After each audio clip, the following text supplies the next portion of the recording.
Preparación para la certificación PMP Scheduler Professional. Dominio 2. Desarrollo del cronograma. Vamos a continuar nuestro viaje hacia la certificación PMP Scheduler Professional. En el capítulo anterior revisamos el primer dominio del estudio del examen, donde vimos la definición de la estrategia del cronograma. Vimos cuáles eran las definiciones iniciales para poder planificar, actualizar y analizar el cronograma del proyecto. Esta semana es el turno de la planificación y desarrollo del cronograma. Este es uno de los dominios con más preguntas en el examen y con más horas de estudio. Contiene un poco más de 50 preguntas de las 170 del examen. Además, es uno de los más fáciles a mi entender. Abarca desde el quiebre de los paquetes de trabajo hasta la validación y la aprobación de la línea base del cronograma. El Schedule Planning and Development es un grupo de procesos que tiene como objetivo definir, organizar y estructurar el cronograma. El planning se refiere a la planificación, es decir, a definir qué necesitas para preparar el cronograma. Es un proceso iterativo, es decir, dura todo el periodo del desarrollo del cronograma. El resultado de este proceso debería ser el plan de desarrollo del cronograma. Su propósito es generar la línea base de control del cronograma, revisada y validada por todos los interesados principales del proyecto. Este diagrama que vemos en la figura muestra los procesos claves para desarrollar el cronograma. Es el proceso, está incluido en el TMC de la AAC, el Total Cost Management. Es uno de los procesos más útiles para revisar el proceso de generación del cronograma. Comenzaremos siempre con el plan, donde definimos los paquetes de trabajo, definimos la WS y la estructura de codificación del cronograma. Definimos el nivel de detalle, el software, el proceso de actualización y también de evaluación del desempeño. Así también el proceso de gestión del cambio es definido en esta etapa de desarrollo del cronograma. El segundo grupo de procesos involucra la identificación de las actividades del cronograma, la definición de la lógica que tendrán cada una de estas tareas y la estimación de las duraciones. También son parte de la información de entrada los procesos de estimación de costos, estimación de los recursos y también el proceso de planificación desde el punto de vista de la información. El requisito más importante en este paso es la definición del alcance. A continuación debemos recoger las restricciones al cronograma, tal como por ejemplo puede ser la limitación de recurso, alguna fecha límite o por ejemplo algún permiso. Los requerimientos del cronograma servirán para hacer la distribución de los recursos y además para poder optimizar el cronograma, fundamentalmente las duraciones. Puede ser que no podamos cumplir con la fecha requerida, por lo que tendremos que comenzar a iterar de forma de ajustar el cronograma, ajustar la lógica o conseguir más recursos. Luego establecemos las bases de medición y control del cronograma, como por ejemplo las reglas de crédito, definimos la implementación del valor ganado y también las bases de medición y cálculo del desempeño. También acordamos cómo mediremos el rendimiento. En el siguiente paso vamos a revisar y validar el cronograma. Este proceso es tremendamente importante porque va a definir ya la línea base de control.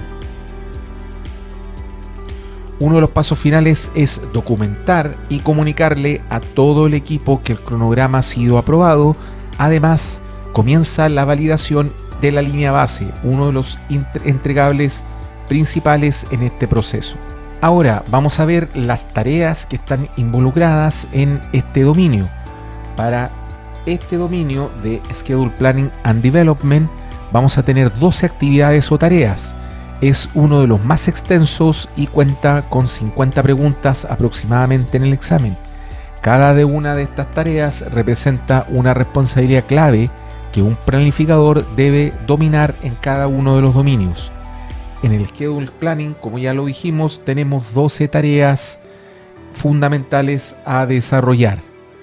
La primera es la definición de la estructura del alcance. La 2, definir el trabajo y los hitos principales del cronograma. 3, estimamos las duraciones. 4, secuenciamos las actividades. 5, identificamos la ruta crítica. 6, definimos la restricción de recursos. 7, modificamos el cronograma de acuerdo a las restricciones. 8, aseguramos que el cronograma cumpla con los objetivos del proyecto. 9, evaluamos los hitos principales contra el alcance y el plan de ejecución. 10, analizamos cuantitativamente los riesgos. 11, obtenemos la aprobación del Project Management y los interesados principales.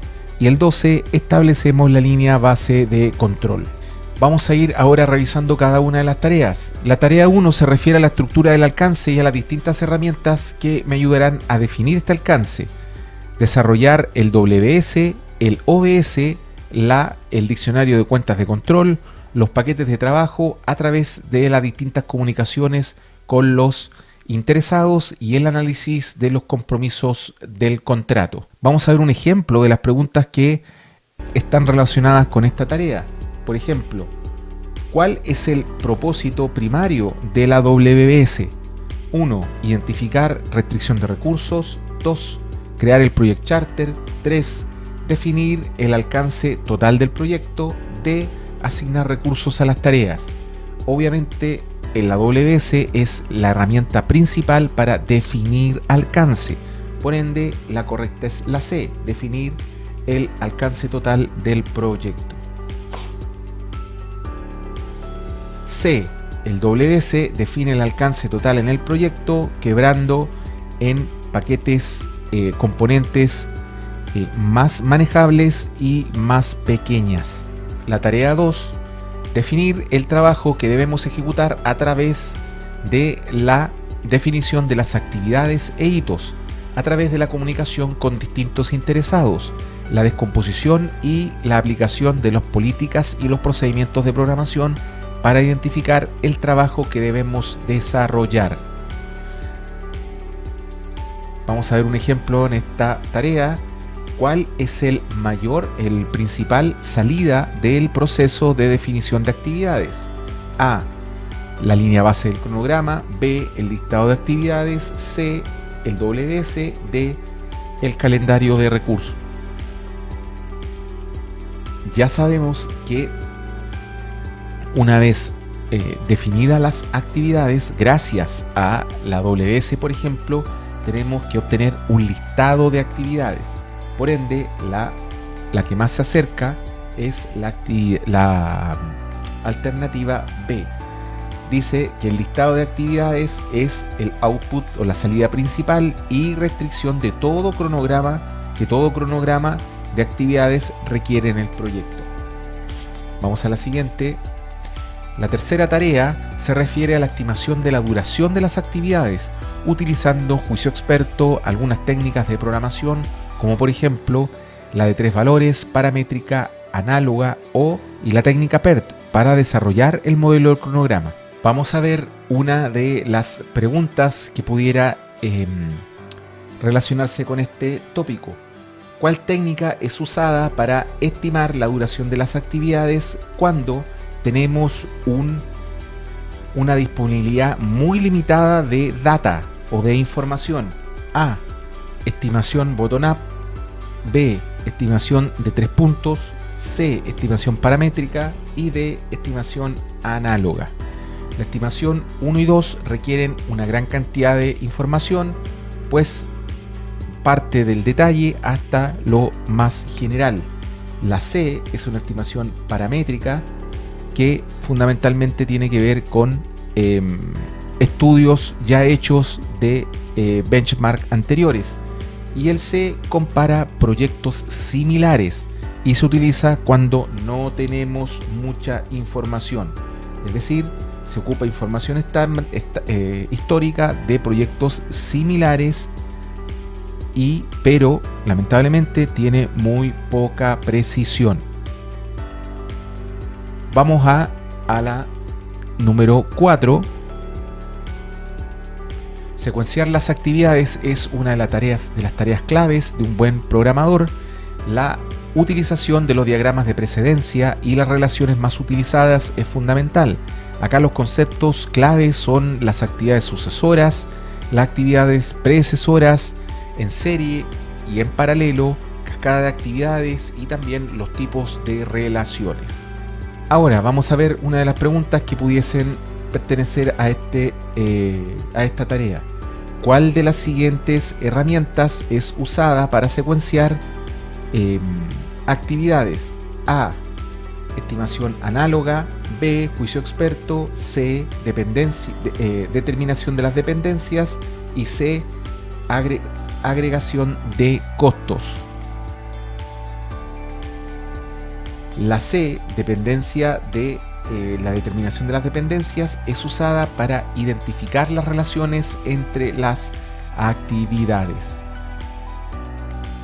La tarea 5 mide si somos capaces de entender y utilizar el método de la ruta crítica, también el método de la cadena crítica, o podemos también analizar y poder entender la simulación de Monte Carlo.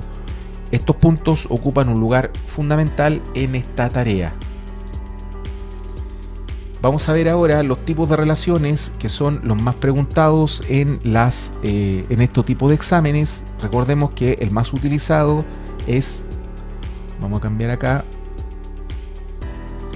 es la relación fin-comienzo, que significa que una actividad puede comenzar si y solo si su actividad predecesora ha terminado. La siguiente relación es una de las más utilizadas, que es la relación comienzo-comienzo. Esta relación indica que una actividad para comenzar, ¿cierto?, necesita que su actividad predecesora también haya comenzado. La relación fin-to-fin tiene que hacer relación con que una actividad puede terminar si y solo si la otra predecesora haya terminado.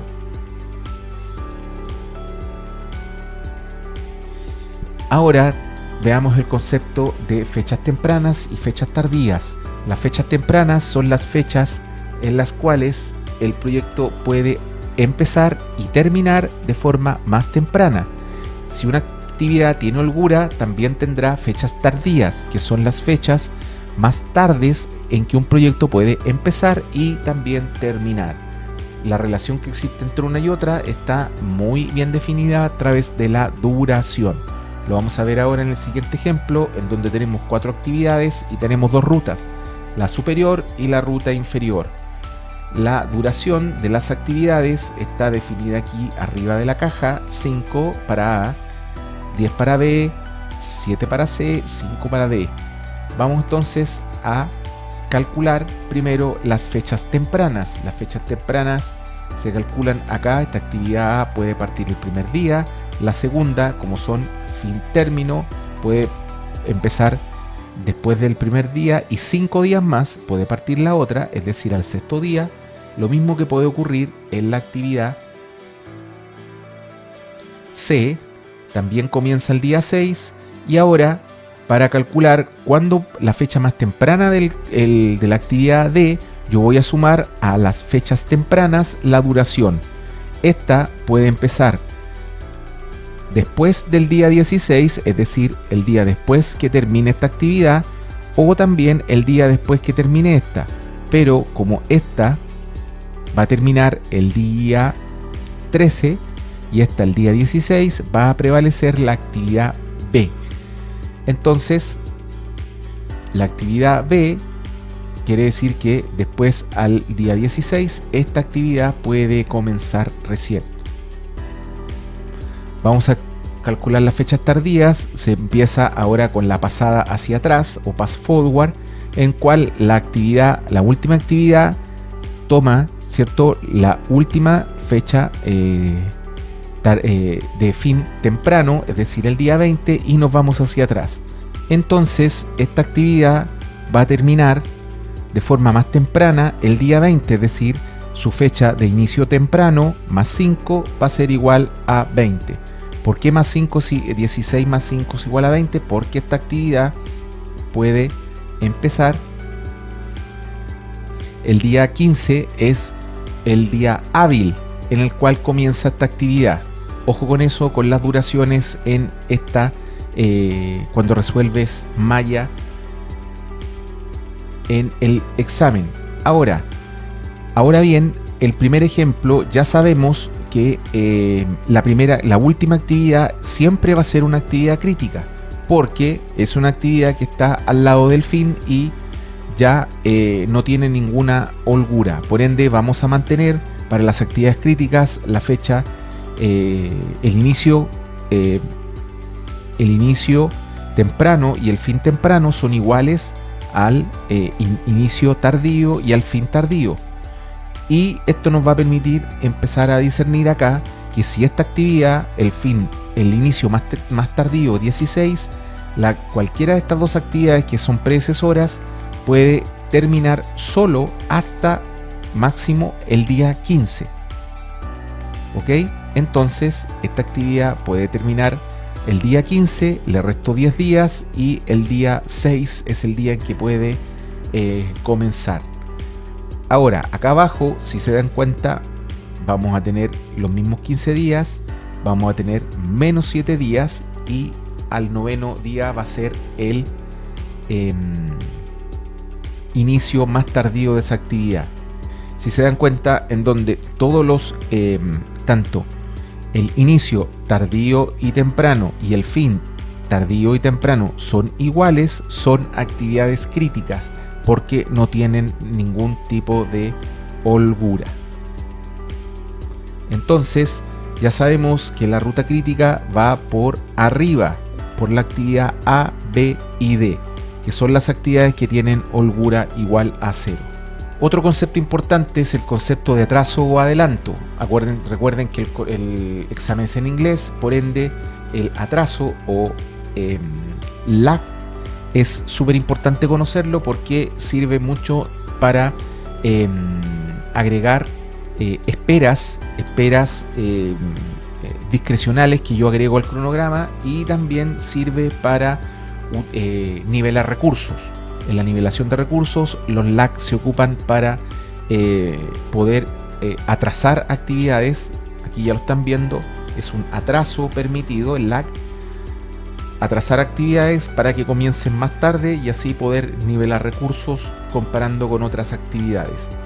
El lead, o también conocido como lag negativo, es menos utilizado.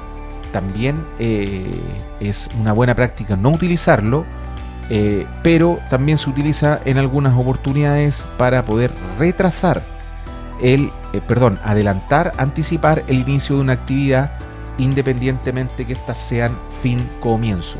Esta herramienta también se puede utilizar sobre todo en los software.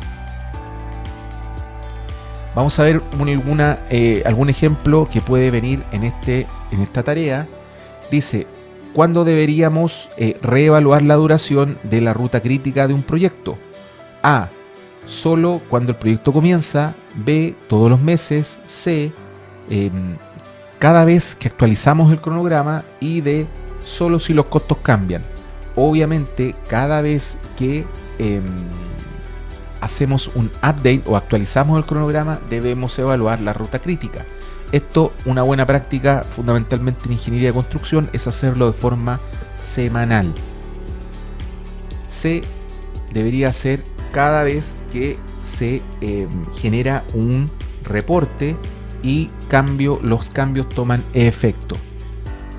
Vamos a la tarea número 6, en donde se busca la racionalización de los recursos para poder optimizar el cronograma.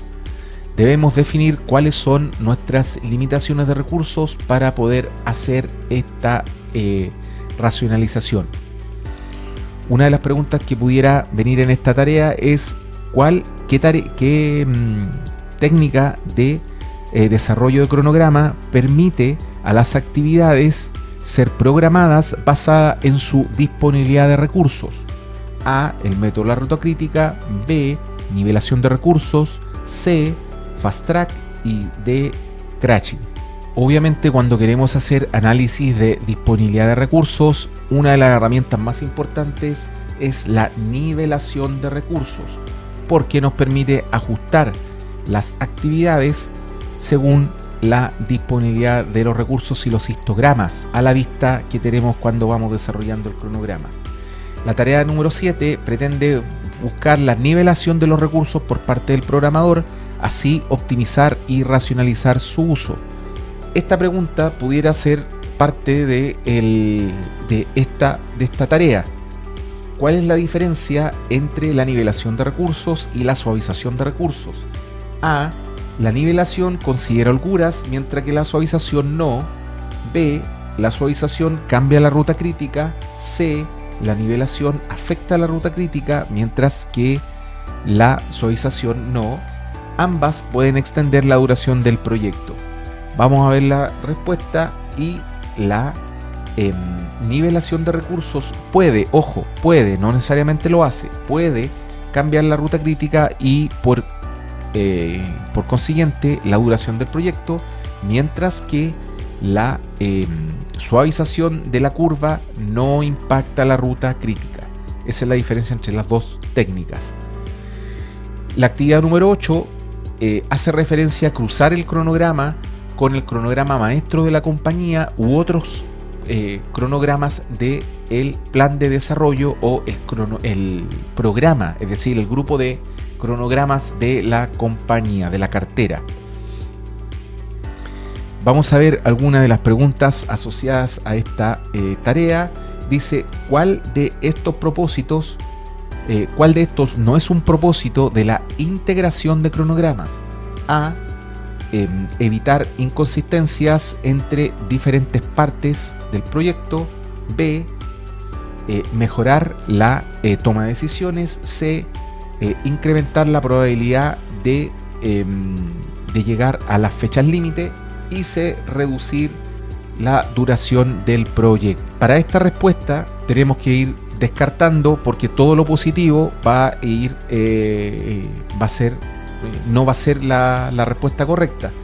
Entonces, veamos todos los sentidos que tiene la integración. La integración de cronogramas, es decir, cronogramas de distintos proyectos en uno solo y cómo se alinean unos contra otros, obviamente sirven para evitar inconsistencias entre proyectos. Por ende, la primera es falsa. La B, mejorar decisiones, la toma de decisiones, que duda cabe que esa es incorrecta para la pregunta. Aumentar la fecha de cumplir los planes, obviamente que sí, y reducir la duración de los programas. Esa nunca ha sido uno de los propósitos de la integración de cronogramas, pues es evitar inconsistencias, mejorar la toma de decisiones y también aumentar la probabilidad de cumplir con los plazos. Entonces la respuesta es la D. La 9 es la última revisión de sanidad para saber si cumplimos con los objetivos del proyecto, analizar los mayores hitos contra el alcance, el scope of work, el contrato, y para evaluar si el modelo del cronograma refleja las fechas límites que andamos buscando, es decir, validar el cronograma. Una de las preguntas que pudieran hacerse acá, por ejemplo, es cuál es el primer uso de una carta de hitos. A. Controlar las duraciones individuales de las tareas, visualizar los riesgos del proyecto, monitorear los entregables principales del proyecto o eventos y de asignar recursos. Obviamente la respuesta es la C, monitorear los entregables principales o eventos principales del proyecto. Esa es la definición fundamentalmente de lo que es un hito. La tarea 10 mide si somos capaces de realizar o analizar y evaluar los resultados de un análisis de riesgo del cronograma, como por ejemplo si somos capaces de analizar la salida de un análisis de Monte Carlo. Nos pide acá desarrollar análisis cuantitativos de riesgo utilizando herramientas como los escenarios What If o la simulación de Monte Carlo para determinar si un cronograma se puede cumplir dentro de los riesgos tolerables para la empresa. Algunas de las preguntas típicas están asociadas a poder, por ejemplo, interpretar este tipo de gráficos. Este gráfico es la distribución de probabilidades de un proyecto, en donde asocia la probabilidad de cumplir fechas específicas. Acá, por ejemplo, sería muy importante conocer si sabemos cómo evaluar el P50 y el P80, cuáles son las duraciones que arrojan cada una de estas probabilidades, y como en Project Control ya sabemos que estas son las probabilidades de terminar un cronograma en una determinada fecha. Por ejemplo, acá podríamos ser capaces de buscar, ¿cierto?, nuestro P80, acá está, y poder saber cuál es la fecha que tiene un 80% de probabilidades de terminar. Acá el software @RIX, por ejemplo, lo arroja. Tenemos 26 días para el P50 y 30 días para el P80. Si no te has familiarizado con estos términos, en Project Control tenemos dos cursos, uno de gestión de riesgos en ingeniería y construcción y el otro en planificación. Los dos cursos son útiles para reforzar estos temas y son absolutamente gratis. Vamos a ver una de las preguntas que pudieran caber acá en esta parte. ¿Cuál es la salida típica de un análisis cuantitativo de riesgos? El plan de gestión de la calidad, ya sabemos que eso no. El calendario de hitos tampoco. La probabilidad de cumplir una fecha específica se acerca, y la matriz de interesados no. Ya sabemos entonces que por descarte la C es la correcta. La tarea número 11, acá obtenemos la aprobación del cliente de la línea base de control, obtener la validación del cliente y del sponsor y del project manager, también del equipo del proyecto, para establecer y aprobar la línea base del proyecto. ¿Alguna pregunta que pudiera venir en esta tarea? Por ejemplo, ¿cuál es el principal propósito de obtener la validación de los stakeholders del proyecto? A. Incrementar el presupuesto. B. Reducir el alcance. C. Asegurar el compromiso y el acuerdo con la fecha o con el periodo de tiempo. D. Evitar información formal. Obviamente la respuesta correcta es la C, es para asegurar el acuerdo y el compromiso con la planificación del proyecto. Finalmente, la tarea 12 consiste en establecer la línea base de medición, el Project Management Baseline, usando los procesos ad hoc de la organización, las técnicas estándar, y de ser capaz de medir y gestionar el desempeño. Acá, más allá de la firma y la publicación del cronograma, debemos obtener una serie de entregables desde la línea base: la ruta crítica, el labor de cada actividad, la curva S de la línea base, la curva tardía, la curva temprana, fechas de inicio y término de cada actividad, etc.